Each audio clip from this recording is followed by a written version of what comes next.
NATO North Atlantic Treaty Organization. Imagine a group of friends who make a powerful promise: if someone attacks one of us, they'll have to deal with all of us. This is the core idea behind NATO, the world's most powerful military alliance. Born from the ashes of World War II in 1949, NATO started as a shield against Soviet expansion. Think of it as a security umbrella, with the United States as the main pole holding it up, covering Europe beneath. This umbrella fundamentally changed how nations think about war and peace. Suddenly, smaller countries had the backing of major powers. What makes NATO truly remarkable is its Article 5, which states that an attack on one member is an attack on all. This has only been invoked once after the 9/11 attacks on America.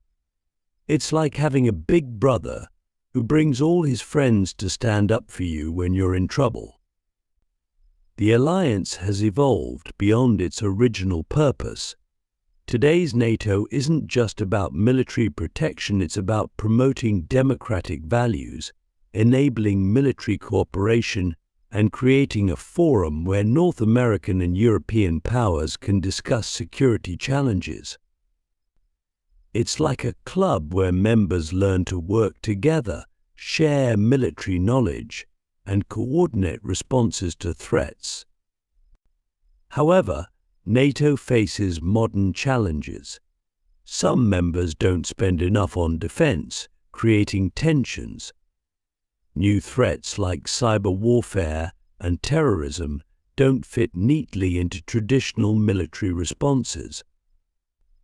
And the rise of China has raised questions about NATO's focus on Europe and Russia. Despite these challenges, NATO remains the world's most successful military alliance. It's kept peace in Europe for over 70 years, the longest period of peace in modern European history. That's quite an achievement for an organization that began as a response to Cold War fears. AUKUS. AUKUS is like a high-tech friendship between three English-speaking nations: Australia, the United Kingdom, and the United States. Born in 2021, it's one of the newest and most significant military partnerships in the world. At its heart, AUKUS is about something very specific: helping Australia build nuclear-powered submarines. But this seemingly narrow focus masks its broader significance. Think of it as giving Australia a seat at the advanced technology table. These aren't just any submarines, they're like underwater spaceships, representing the pinnacle of military technology. The partnership goes deeper than submarines. It's about sharing advanced technology in areas like artificial intelligence, quantum computing, and cybersecurity. Imagine three friends sharing their best tools and teaching each other their best skills, but at a national level, with some of the most advanced technology in the world. What makes AUKUS particularly significant is its timing and location. It emerged when China's influence in the Indo-Pacific region was growing rapidly. While none of the members explicitly say it's about China, AUKUS is like placing a new chess piece on the global board, signaling that these three nations will work together to maintain influence in the region. The agreement has caused waves internationally. France was upset because Australia cancelled a previous submarine deal with them. Some Southeast Asian nations worry about an arms race. It's like changing the seating arrangement at a dinner party. Some guests might feel left out or concerned. AUKUS represents a new kind of alliance for a new era, focused on technology sharing and specific capabilities rather than broad military commitments. It's not just about today's security, it's about shaping who will have technological superiority in the decades to come. Click subscribe to this channel to get more topics you love. Quad. The Quadrilateral Security Dialogue, or Quad, is like a dinner table where four of the Indo-Pacific's most influential democracies, the United States, Japan, India, and Australia, sit down to coordinate their approach to regional challenges. Unlike formal alliances with treaties and obligations, the Quad is more flexible. Think of it as a group chat where friends discuss shared concerns and plan joint activities. This informal nature is both its strength and limitation. It allows members to cooperate without getting tangled in binding commitments, but it also means support isn't guaranteed in times of crisis. What makes the Quad fascinating is its evolution. Born after the 2004 tsunami to coordinate disaster relief, it has grown into something much more significant. Today, it addresses everything from vaccine distribution to technology standards and maritime security. It's like a Swiss Army knife of international cooperation, versatile and adaptable to different challenges. The group's real significance lies in what it represents: democratic nations coming together to offer an alternative to China's growing influence. While members avoid explicitly stating this, the Quad is like a counterweight on a scale, helping maintain balance in the Indo-Pacific region. Perhaps most interesting is how the Quad brings together nations with different perspectives and priorities. India, traditionally non-aligned, works with US allies. Japan and Australia, with different geographical locations and security concerns, find common ground. It's like a bridge connecting different parts of the Indo-Pacific democratic world. The future of the Quad likely lies in its ability to deliver practical results while maintaining its flexibility. Its focus on positive agenda items like climate change and technology, rather than purely military matters, makes it more palatable to regional nations concerned about choosing sides in great power competition. European Union. The European Union is perhaps humanity's most ambitious experiment in international cooperation. Imagine taking 27 different countries, each with its own language, culture, and history, and weaving them together into a single economic and political fabric. Born from the desire to prevent another European war, the EU transformed ancient enemies into economic partners. It's like taking a continent that was history's most frequent battlefield and turning it into a massive peace project. The genius lies in making countries so economically interdependent that war becomes unthinkable. The EU's single market is its crown jewel. It allows goods, services, people, and money to move freely across borders as if 27 countries were one. Think of it as removing all the walls between rooms in a house, allowing everything to flow naturally. This has created the world's largest trading bloc and fundamentally changed how Europeans live and work. Perhaps the EU's most visible achievement is the euro currency, used by 20 of its members. Creating a single currency for different economies was like asking people who speak different languages to use a single vocabulary. It's brought benefits but also challenges, as countries lost the ability to control their own monetary policy. What makes the EU truly unique is its supranational nature.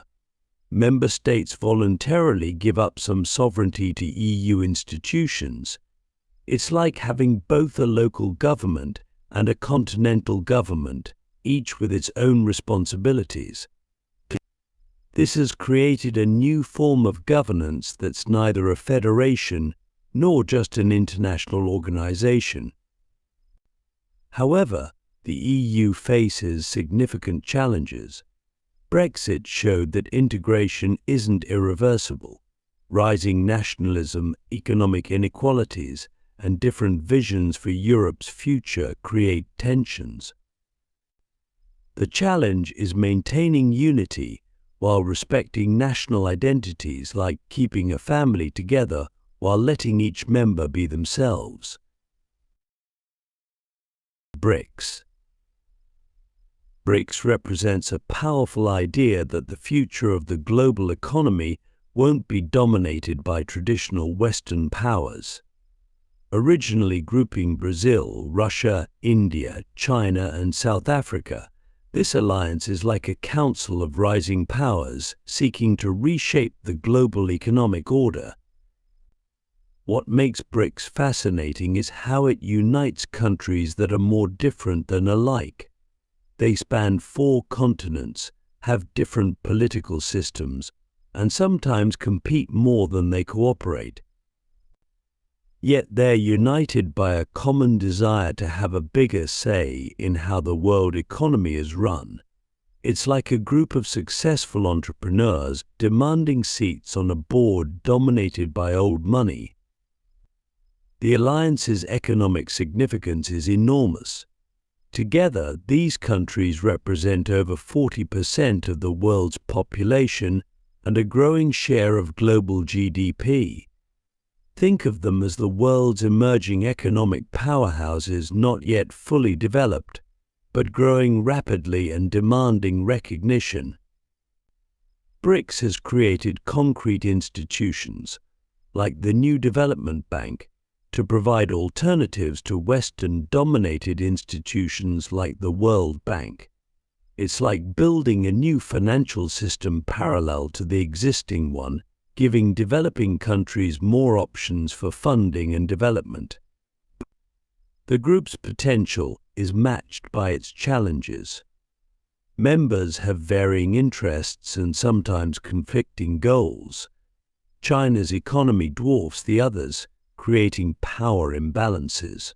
Political tensions, like those between India and China, complicate cooperation. It's like having partners in a business who each want to take it in different directions. Recently, BRICS has begun expanding, inviting new members to join. This evolution shows how the alliance is adapting to remain relevant in a changing world. The question is whether it can maintain its coherence while growing larger, like a small club trying to become a major organization. ASEAN. The Association of Southeast Asian Nations, ASEAN, is like a family of 10 Southeast Asian nations that have found a unique way to work together despite their differences. It's a remarkable example of how diverse countries can cooperate without losing their independence. What makes ASEAN special is its ASEAN way, a decision-making approach based on consensus and non-interference in each other's affairs. Imagine a family where everyone must agree before making important decisions, and no one tells others how to run their household. This approach has helped maintain peace in a region once known as the Balkans of Asia. Economically, ASEAN has created one of the world's most dynamic regions. Their economic community aims to create a single market and production base like the EU, but with a distinctly Asian approach. They're not aiming for the deep integration of Europe, but rather a flexible network that preserves national sovereignty while promoting economic cooperation. The alliance's strategic importance is growing. Located between India and China, ASEAN has become the center of Indo-Pacific geopolitics. Think of it as being the host of a party where all the world's major powers want to be invited. This position gives ASEAN significant diplomatic influence despite its members' relatively smaller sizes. ASEAN faces modern challenges creatively. Rather than confronting powers like China directly, they create inclusive forums where multiple powers can engage, like ASEAN 3 with China, Japan, and South Korea, and the East Asia Summit. It's like being the diplomatic conductor of a complex regional orchestra. The future of ASEAN lies in maintaining its unity while facing pressures from great power competition, internal political differences, and economic disparities among members. Their success shows how smaller nations can work together to maintain autonomy and influence in a world of competing superpowers. USMCA, the United States-Mexico-Canada Agreement, is like a modern renovation of an older house called NAFTA. It represents how three North American neighbors decided to update their trading relationship for the 21st century. What makes USMCA fascinating is how it modernizes trade rules for the digital age. Think of it as upgrading from an old flip phone to a smartphone.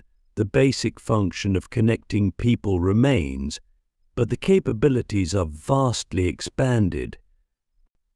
It includes new chapters on digital trade, intellectual property, and environmental standards that simply didn't exist when NAFTA was created. The agreement shows deep understanding of modern manufacturing, especially in the automotive sector. It increased the requirement for North American-made parts in cars from 62.5% to 75%. This is like changing the recipe of a regional dish to include more local ingredients, ensuring more jobs and production stay within these three countries. Perhaps most interesting is how USMCA reflects changing labor concerns. It requires that 40 to 45% of auto parts be made by workers earning at least $16 per hour. This was revolutionary. For the first time, a trade agreement directly addressed wage levels. It's like setting minimum standards for working conditions across an entire continent. The agreement also modernized protections for intellectual property, digital trade, and environmental standards. Think of it as adding new security features to a house, protecting not just physical goods, but ideas, data, and natural resources as well. USMCA demonstrates how international trade agreements can evolve to address modern challenges while maintaining the benefits of regional economic integration. It's proof that even successful partnerships need updating to remain relevant in a changing world. MERCOSUR. MERCOSUR is like a family reunion of South American economies, where Brazil, Argentina, Paraguay, and Uruguay decided to create their own economic community. It's an ambitious attempt to unite some of South America's largest markets into a single trading bloc. The genius of MERCOSUR lies in its recognition that South American countries are stronger together. Think of it as neighbors taking down their fences to create a larger, more productive common space. By removing trade barriers and coordinating economic policies, these countries aim to create a market large enough to compete globally. What makes MERCOSUR particularly interesting is its cultural dimension. Beyond trade, it promotes free movement of people and cultural exchange. It's like creating a shared living room where different South American cultures can mingle and blend, strengthening regional identity while preserving national characteristics. The alliance faces unique challenges that reflect South America's economic realities.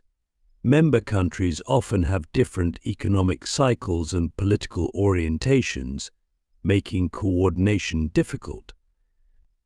It's like trying to synchronize dancers moving to different rhythms possible, but requiring careful attention and adjustment.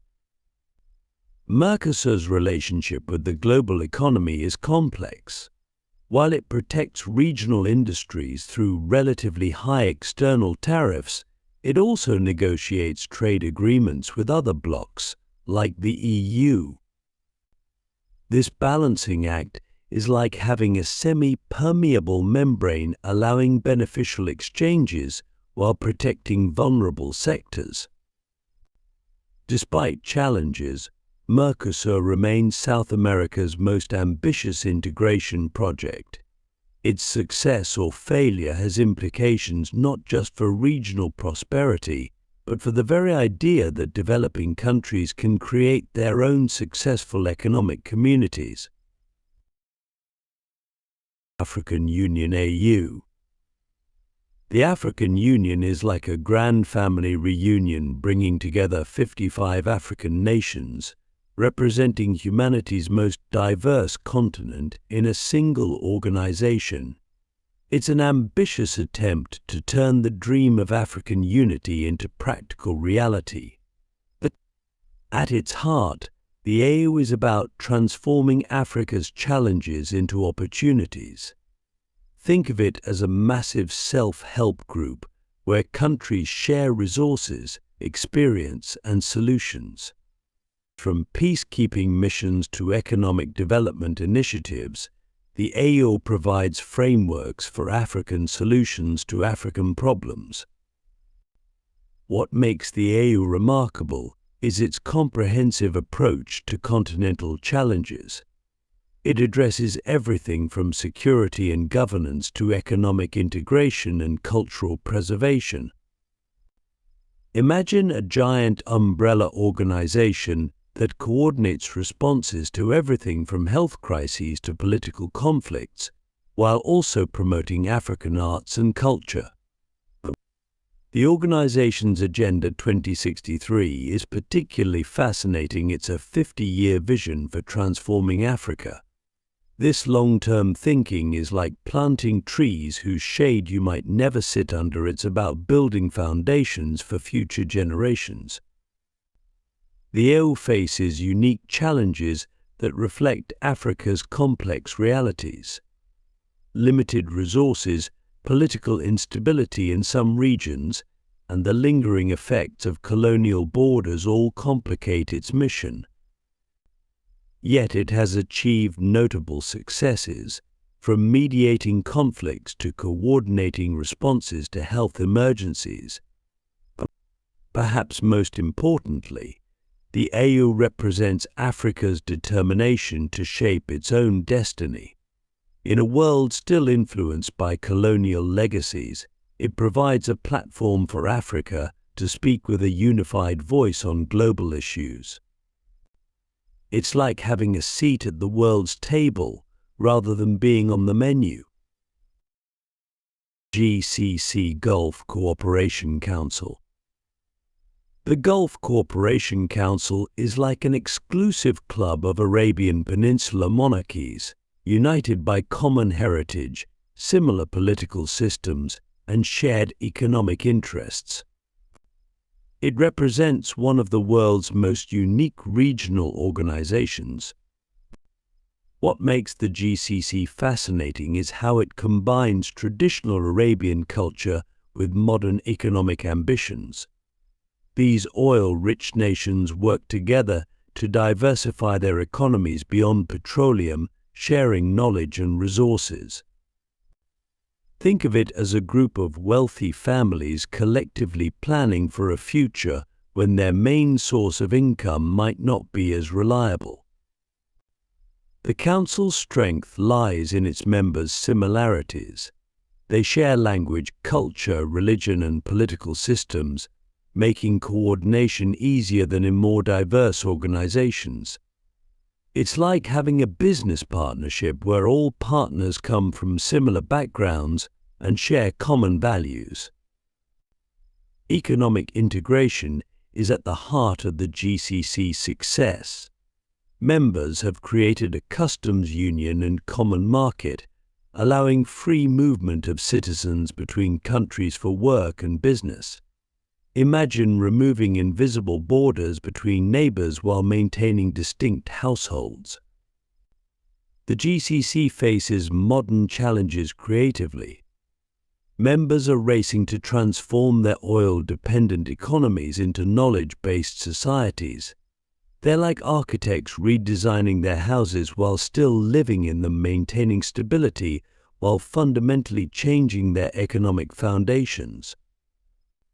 However, recent years have shown the GCC's vulnerability to internal disputes, as demonstrated by the Qatar diplomatic crisis. This revealed how even closely aligned nations can have significant disagreements. It's a reminder that maintaining unity requires constant effort, even among the most similar partners.